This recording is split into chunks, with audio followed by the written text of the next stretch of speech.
No news only views. दर्शकों, एक बड़ा मुद्दा है। बिहार चुनाव को लेकर बात चल रही थी और आज लगभग मुख्य चुनाव आयुक्त ने स्पष्ट कर दिया है कि 2 चरणों में बिहार में चुनाव होंगे। 6 और 11 नवंबर को, 14 नवंबर को परिणाम घोषित होंगे। यानी बिहार में जिस तरीके से राजनीतिक दलों की सरगर्मियां हैं अब बढ़ जाएंगी। और आज हमारे साथ है नगर कांग्रेस अध्यक्ष जबलपुर के सौरभ नाटी शर्मा।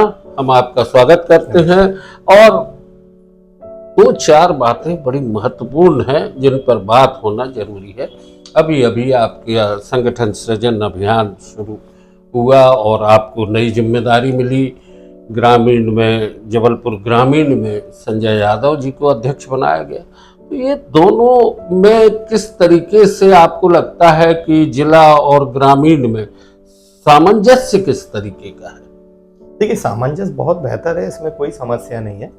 जिले की 2 कमेटियां होती हैं। हमारा जो संगठनात्मक ढांचा है कांग्रेस पार्टी का, मध्य प्रदेश में जहां कहीं भी नगर निगम है वहां डीसीसी की 2 इकाइयां हैं। एक शहर की होती है, ग्रामीण की होती है। जिला कमेटी के तौर में उसको परिभाषित किया गया है। जिला ग्रामीण कांग्रेस कमेटी जो कि ग्रामीण में काम करेगी, शहर जिला कांग्रेस कमेटी जो कि शहर में काम करेगी, जैसा जबलपुर में दिख रहा है। जैसे छोटे जिले की अगर आप बात करें, मैयर हो गया, पन्ना हो गया, जहां पर नगर निगम नहीं है तो वहां पर एक डिस्ट्रिक्ट कमेटी होती है डीसीसी। वहां का जो अध्यक्ष होता है उसको जिला अध्यक्ष बोला जाता है। जबलपुर हो गया, इंदौर हो गया, ग्वालियर हो गया, भोपाल हो गया, हमारे यहाँ मध्य प्रदेश में 17 नगर निगम है।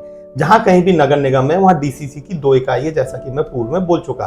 पृथक तौर पे ग्रामीण इकाइयां काम करती हैं, पृथक तौर पे शहर की इकाइयां काम करती हैं। पोजीशन वाइज देखा जाए तो जो दायित्व ग्रामीण के अध्यक्ष को होता है वही दायित्व शहर के अध्यक्ष को होता है। पोजीशन वाइज दोनों के जो काम करने के काम उनको दिया जाता है वो समांतर रहता है, उनकी पोजीशन समांतर रहती है। इस तौर पे डीसीसी की जो ना दोनों बराबर है। हाँ, दोनों कमेटियां हैं। जबलपुर में देखें तो जो पोजीशन संजय यादव जी की ग्रामीण में, वही पोजीशन जो मेरे को दायित्व मिला है शहर के तौर पे मेरी है। हाँ, ये बात हो सकती है कि मेरे से सीनियर हैं, उम्र में सीनियर है, अनुभव में सीनियर है, उस तौर पे वो मेरे से सीनियर है, इसमें कोई शक शोभा नहीं। लेकिन पोजीशन वाइज देखा जाए तो उनका कार्य अलग है। उनको ग्रामीण में पार्टी के संगठन को खड़ा करना है, पार्टी के कार्यक्रमों को करना है। जो भी एआईसीसी से कार्यक्रम आता है उनको ग्रामीण में करना है, ग्रामीण परिधि में रह के उनको करना है। और जो एआईसीसी से या पीसी से जो कार्य आता है शहरी क्षेत्र में, उसको मेरे को लागू करना है, उस पर मेरे को काम करना है, उस पर मेरे को काम करके देना। अच्छा, अब ये तो करीब 2 माह के लगभग हो गए हैं आप लोगों को जिम्मेदारी मिली। अभी तक कार्यकारिणी के गठन को लेके आपकी जो इकाइयां गठित हैं, इसकी प्रक्रिया कहाँ पहुंची? देखिए, हम लोगों का बहुत युद्ध स्तर पे काम चल रहा है। संगठन सृजन अभियान जो है, जैसा कि पहले भी आपने सुना होगा, जीतू पटवारी जी ने 1 जनवरी को ऐलान करा था कि हमारा ये जो वर्ष है ये संगठन संघर्ष वर्ष के तौर पे हम लोग मना रहे हैं। बहुत ही मजबूती से, बिल्कुल फोकस तौर पे हमारा ध्यान सिर्फ मजबूत संगठन को खड़ा करने में। जब संगठन सृजन अभियान जबलपुर में चल रहा था, आप सबकी भी ये सोच थी कि माननीय प्रभारी जी जबलपुर आए हैं, नया अध्यक्ष बनाने आए, फिर वही लंबी कवायद चलेगी, 6 महीने, 8 महीने, साल लगेंगे। लेकिन जो डेट निश्चित की गई थी, जो डेट अखिल भारतीय कांग्रेस कमेटी से अनाउंस हुई थी, तय समय में जिला अध्यक्षों की, पूरे 71 जिला अध्यक्षों की घोषणा कर दी गई। उसी तर्ज पे हम लोग डीसीसी के जो अध्यक्ष हैं, जो हम लोगों को जवाबदारी मिली। अभी पचमढ़ी में भी आपका कोई कार्यक्रम आयोजित होने जा रहा है? 2 नवंबर से 11 नवंबर तक मध्य प्रदेश के समूचे 71 जो वहां पर डीसीसी प्रेसिडेंट है, उनको वहां पर ट्रेनिंग दी जाएगी, प्रशिक्षित किया जाएगा, विचारधारा से हम लोगों को अवगत कराएगा और हम लोगों को अच्छे तौर से कैसे विचारधारा को आत्मसात करना है, कैसे आम जनता पे जाना है, कैसे हमको पार्टी का विस्तार करना है, कैसे हमको विरोध की नीतियां, जो प्रदेश सरकार की जो जन विरोधी नीतियां, उसमें कैसे विरोध के तरीके अपनाने हैं, मेडिटेशन कराया जाएगा हमको, हमारी विचार, ये तमाम चीज़ें उस 10 दिन के अंदर रहेगी। और जब वहाँ से हम वो ट्रेनिंग को प्राप्त करके आएंगे तो हमारा कर्तव्य है कि वो जो ट्रेनिंग हमने वहाँ से प्राप्त करी वो हम नीचे तक के कार्यकर्ता को दी जाए। मैं आपके माध्यम से बताना चाहता हूँ कि ये शहर जिला कांग्रेस कमेटी ने तय करा है कि जब मैं वहाँ से लौट के आऊँगा तो उसी तर्ज का कार्यक्रम हम शहर स्तर पर करेंगे। यानी दोस्तों की कांग्रेस जिस तरीके से अपने संगठन सृजन संघर्ष का जो वर्ष है, इसमें कहीं ना कहीं कार्यकर्ताओं को एक उत्साह, एक ऊर्जा देने का काम कर रही है। अब आते हैं सौरभ भाई बिहार के मुद्दे पे। निश्चित है वोट अधिकार यात्रा राहुल गांधी ने निकाली थी, और जैसा कि हमने बताया कि 6 और 11 नवंबर को वहाँ 2 चरणों में चुनाव होने जा रहे हैं। तो अब इसके बाद जैसे वोट अधिकार यात्रा बिहार में निकली थी, ऐसे क्या मध्य प्रदेश में भी निकाली जाएगी?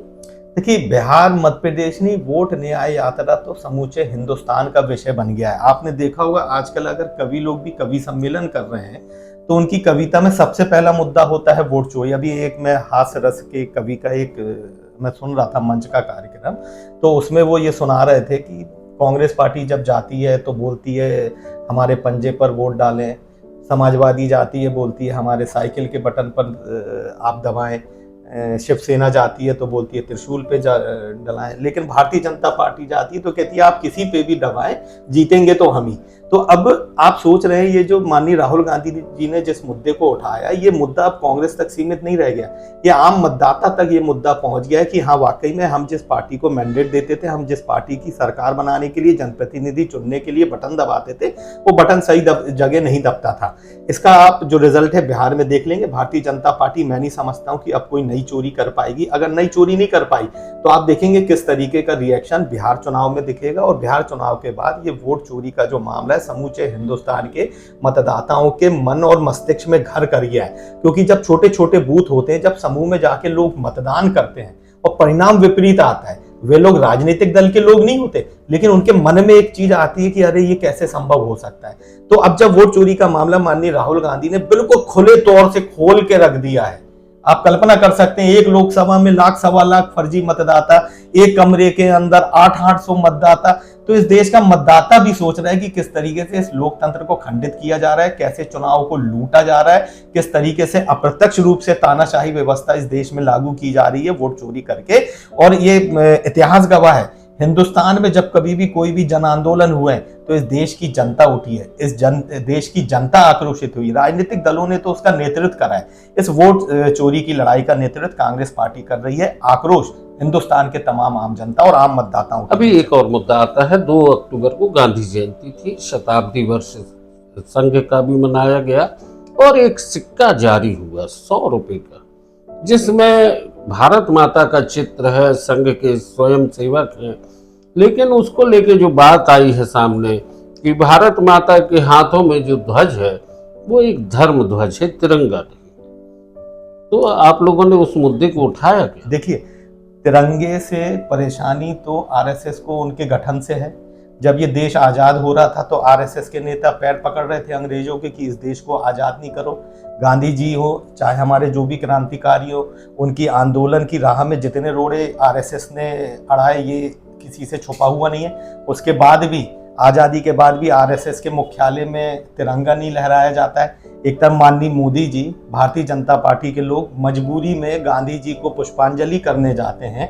जब वहां पर कांग्रेस पार्टी नारे लगाती है महात्मा गांधी अमर रहे, गोडसे मुर्दाबाद, तो ना महात्मा गांधी अमर रहे के नारे लगते हैं और गोडसे मुर्दाबाद के तो आप छोड़ दीजिए। तो भारतीय जनता पार्टी को मजबूरन, जो इस विश्व का जो सबसे सर्वमान नेता रहे हैं, जो विश्व के सबसे बड़े मानवता के प्रतीक रहे हैं, जो सबसे बड़े अहिंसा के प्रतीक रहे हैं गांधी जी, जिनकी स्वीकारता न केवल हिंदुस्तान में बल्कि समूचे संसार में, तो उनको स्वीकारना आज भारतीय जनता पार्टी और उनकी सरकार की मजबूरी है।